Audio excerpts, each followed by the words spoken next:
بسم الله الرحمن الرحيم. اللهم صل وسلم وبارك على سيدنا محمد وعلى آله وصحبه وسلم. أعزائي المشاهدين، أهلا وسهلا بكم في فيديو جديد وحلقة جديدة من قناة محمد الحمراوي لصيانة الأجهزة المنزلية. زي ما حضراتكم شايفين كده، الغسالة اللي قدام حضراتكم دي غسالة زانوسي 18.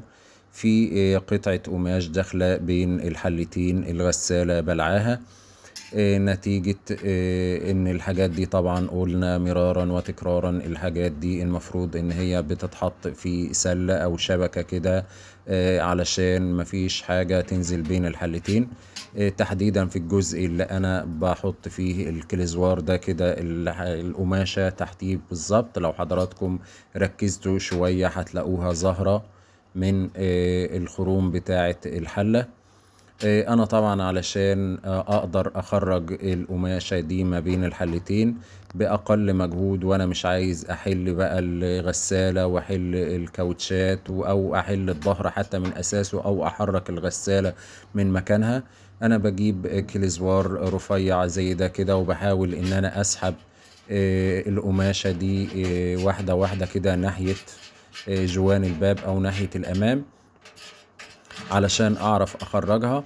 طبعا مش في كل الحالات هيحصل معانا كده، ممكن القماشة او الغسالة بتبقى بلعاها لفة على الاكس من الخلف، ولكن احنا بنعمل محاولة لو يعني كانت الحاجة سهلة وبسيطة جدا وبتمشي معانا ومطوعانة كده يعني، او مش لفة على حاجة ورا او ماسكة على السخان او لفة على الهيتر ولا حاجة، بتخرج معانا كده للامام شوية بشوية.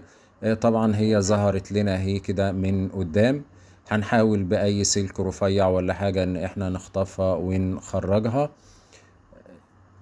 دي طبعا يعني طريقة سهلة ان احنا بنحاول الاول ان احنا نخرجها بالطريقة دي، وفي طرق كتير طبعا ممكن ان احنا نفك الكاوتشة من تحت ونخرجها، ولكن احنا بنلجأ للطريقة دي علشان دي اسهل طريقة ان احنا ممكن نستعملها او نتعامل بيها مع الغسالة بدون ان احنا ما نفك الغسالة او نحركها من مكانها.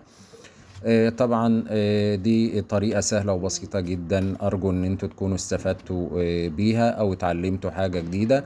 ولو حد قابله العطل ده أو حاجة زي كده، يبتدي إن هو يجرب الأول إن هو يخرجها كده زي احنا ما حاولنا، ولو المحاولة بقت بالفشل يلجأ طبعا إن هو يفك الكاوتشة أو يتصل بفني يفكها له ويخرج له القطعة دي. طبعا شكل الحلة بقت حرة بعد ما طلعنا القماشة. ده كان الفيديو بتاعنا النهاردة، أرجو إن هو يكون نال إعجابكم، والسلام عليكم ورحمة الله وبركاته.